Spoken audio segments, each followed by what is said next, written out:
Coming from Durban, KwaZulu-Natal, on the third day of the Intra-Africa Trade Fair, we bring you this episode of Focus on Trade and Investment KwaZulu-Natal.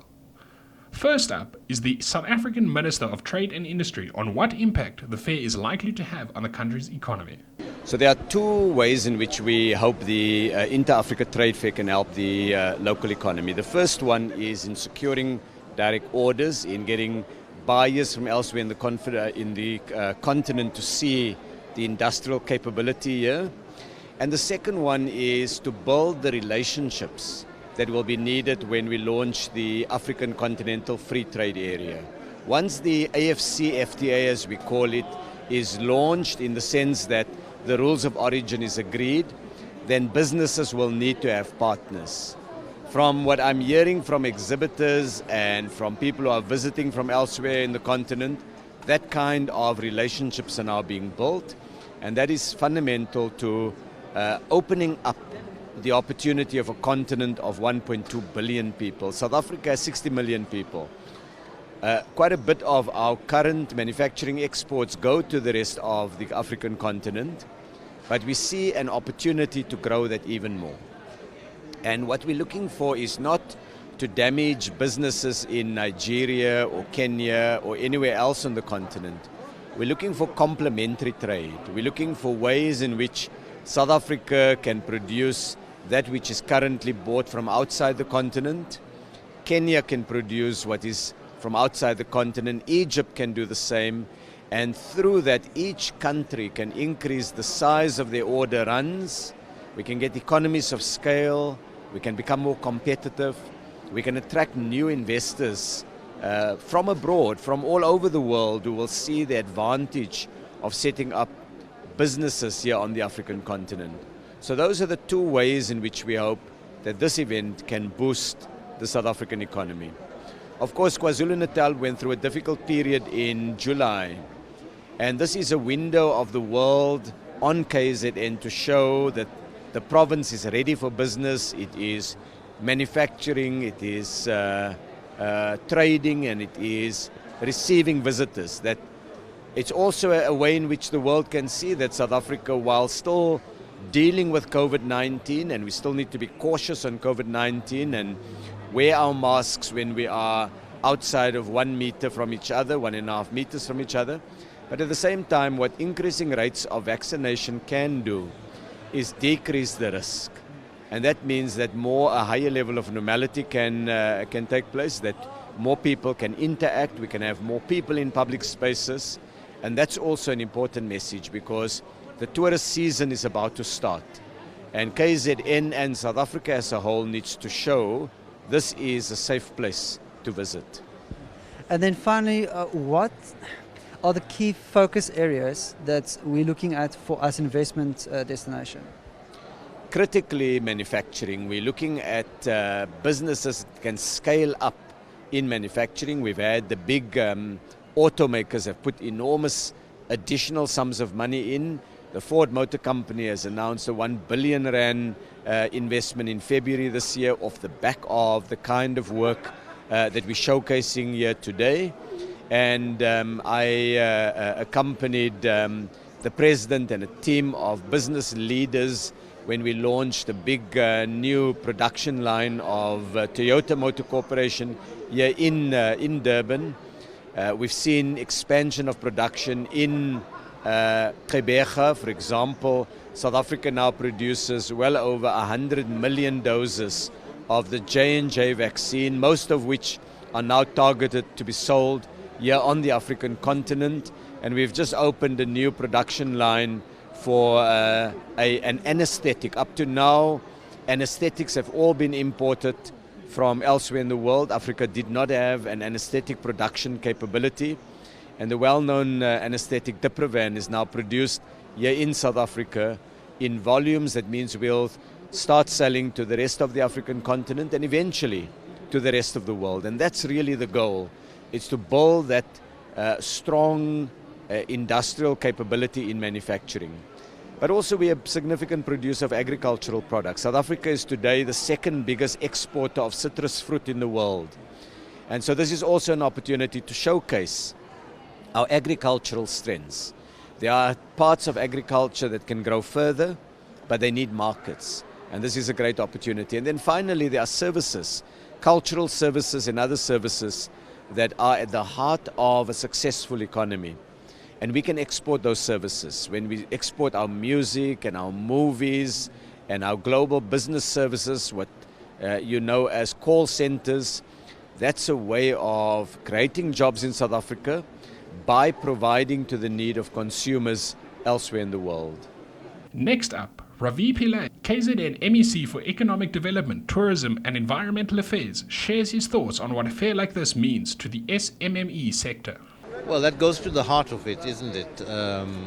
Because in much as we want to encourage and excite and persuade the big players to get involved, a key part of the argument is how did they use their supply chain to give opportunities to SMMEs and the value chain, as you put it.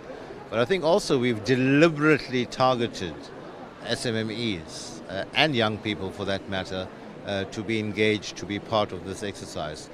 And in fairness, it's not just we. I mean, we are not the organizers, we're just the host. And to the extent we could influence the program, we made those submissions. But we didn't have much work to do because from the organizers, from African Bank, the African Union in particular, and of course to a lesser extent the Secretariat of the ACFTA, we're all having the same key focus areas. I mean, they're coming from an analysis of the continent, the demographics of the continent. Over 400 young people below the age, 400 million young people below the age of 25. Certainly in our country, that's a challenge we have to respond to. So how do we actually do that? So the whole SMME aspect of the economic revival or the promotion of trade is absolutely critical. Of course, we've taken it further, and I think you might have heard me say just now that I'm hoping that one of the key takeaways from the trade fair would be the distinction between trade and production. That we're not here to promote trade for trade's sake. We're certainly not here to promote trade, and I don't mean this in an offensive way, of produce somewhere else in the world. We want to trade in what we produce, and that comes back to the number of whether it's 16 or 18% of intra-African trade compared to other continental figures, which is between 65 to 80%. And that's a basic element of keeping the wealth circulating at the local level. So SMMEs are critical to that equation. In any event worldwide, I think it's well established now that SMMEs in a multiplier effect way are the greatest employers. You know, if each SMME employs even 4 to 5 people, that's where you get the critical scale on employment. And the world over, and certainly in the eastern countries, certainly India, Malaysia, Indonesia, and I dare say in other parts of the world as well, it's the SMMEs that carry the weight of the employment challenge. So yes, so we have to go that way, and I can't recall precisely how you phrased your question, but I understood it as is the impact on the fair on not just inspiring but empowering SMMEs to take advantage of the opportunities that are arising, and the answer is a very clear yes. Speaking of the SMEs, so what can the province itself do to help with the policy requirements to facilitate these MME sectors in the inter-Africa trade? Look, we have a little bit of a double contradiction in South Africa and in our province, and that's because we have what we call the transformation factor vis-a-vis our past, which we are still grappling with. So that then takes us to our procurement law. Firstly, as far as state procurement is concerned, we for some time, and to be fair to the state, there has been some attempt at creating a legal framework that almost, it doesn't compel, it certainly incentivizes tenderers to be able to show that they are going to subcontract and bring SMMEs significantly into the value chain. We don't think it goes far enough, but that's why there's a new procurement bill that's still a work in progress, and we're hoping that will be finalized sooner rather than than later. But it goes beyond, and it goes beyond just the public procurement. We are making an appeal to the private sector as well to say, look, how does your procurement talk to this really what is now a national challenge, which then can be, or if not completely addressed, a very serious contribution can be made to addressing it through the SMME opportunity and young people opportunity and that value chain. So how do they deal with their supply chain policies? I mean, it's responsibility to the state side, no doubt, and there's certainly, we're saying, there's responsibility on the private sector side. After all, we sometimes forget that the state only represents 30% of our economy.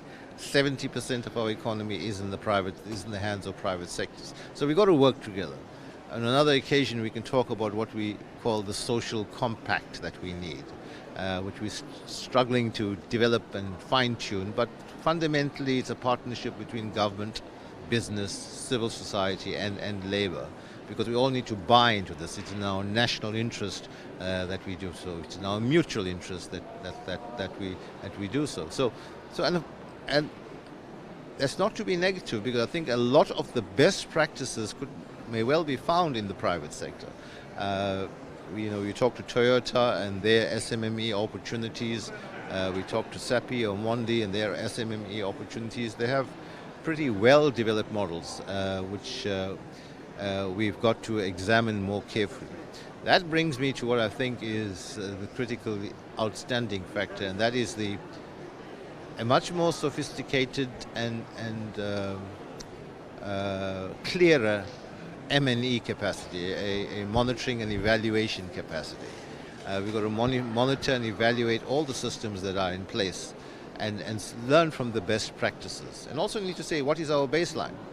In as much as we spoke about earlier on as to the current figure being 16 or 18% in relation to intra-African trade, let's say that we're going to use that as our baseline, and what's our target for the next 5 years? And then how we disaggregate the target in each of the subsectors of the economy. But that's the only way you're going to bring real accountability and then see what works and what does not work, accelerate or reinvest in that which works and drop that which does not. So the monitoring and evaluation part of it is a key part of that exercise. But I think overall it's buy into the commitment as not just a luxury but as an absolute essential thing for all of us to do, and let's not have a spray and pray approach. Let's have a targeted approach. We in KZN have broken up our economy, and we're grateful that we have a diversified economy. We've broken it up into about 14 sectors, and we're trying to work within each sector, have an action working group to say, look, what is the state of the sector? How is it made up? How can it add value to the job creation mission, the SMME empowerment mission, and then measure what they are producing so we can see who's just lip service and who's actually producing something real.